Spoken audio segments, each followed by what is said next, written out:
What's up? I'm Kat Bond, owner of Pointe Boutique, and you are watching our YouTube channel on which we talk about buying and selling fashion online. If that sounds like something that you want to hear more about, then hit that subscribe button. Now let's get started. Today we're going to talk about 6 of my favorite tips for avoiding scams on Poshmark. So my first tip is never email someone at an email that they provide in the comments. This often will happen if you've listed an item. These scammers will come and they will ask for you to email them, asking about something like, is this item still available? A lot of times it is a somewhat vague request. It also has sort of a time limit implied that this person will buy, but only if you email them at this email address.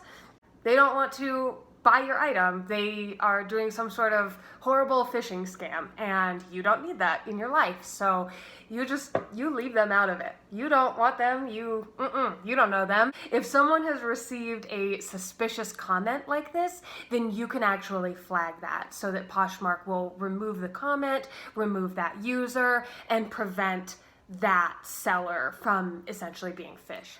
My next tip is more specifically for people that are shopping on Poshmark, and it is to make an offer rather than buying an item outright.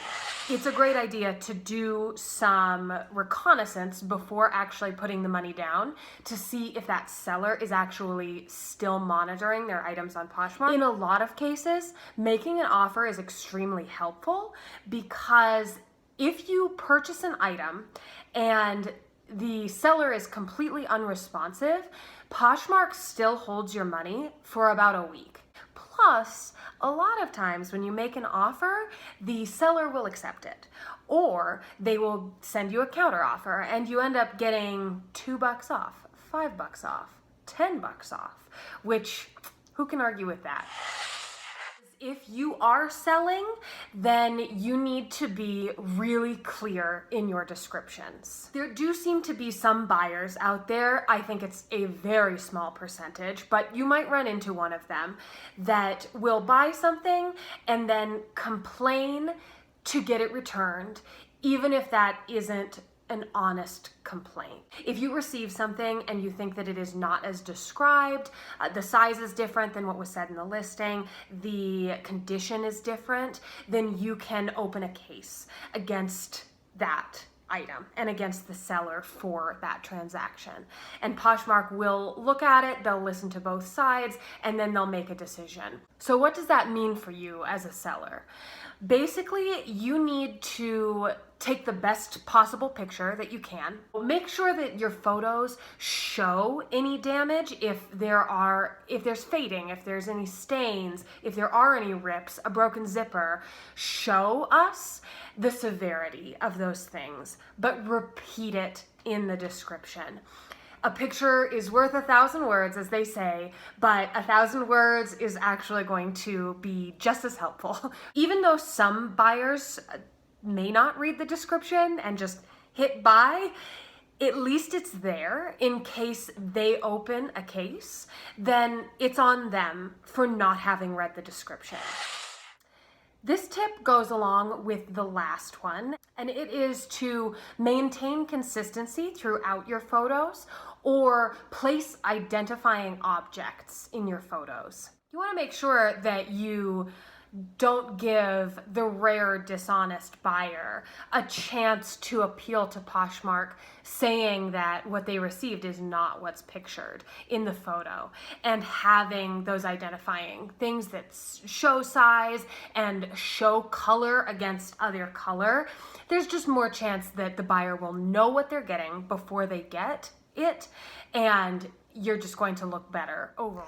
Additionally, I have encountered situations where a user will take my photos and try to sell their items using my images, which is problematic on many levels, but if I have identifying objects or a very consistent style throughout my photos, it's a lot easier for me to go to them or go to Poshmark and ask them to please stop using my images.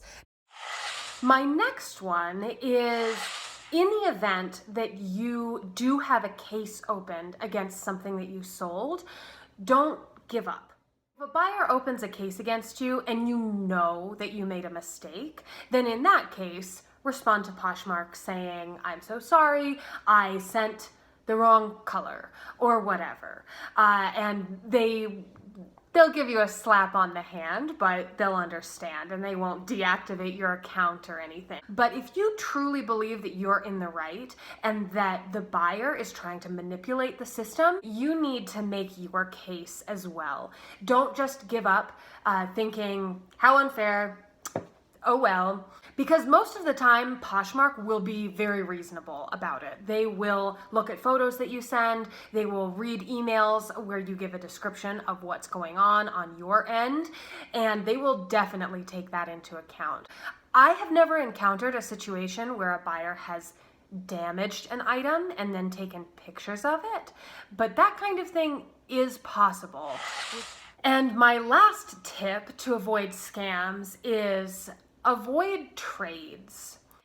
This is my personal opinion. I know that there are plenty of people that trade on Poshmark and are really happy about it. If you're one of those people, leave a comment down below and let other people know about your experience and let them know how to do it right. To be clear, trading on Poshmark, trading one item for another between two sellers, is not a scam in and of itself, but it's not supported through the Poshmark app. The people that you probably should never trade with are people that only have that one item listed that say they're going to trade it with you.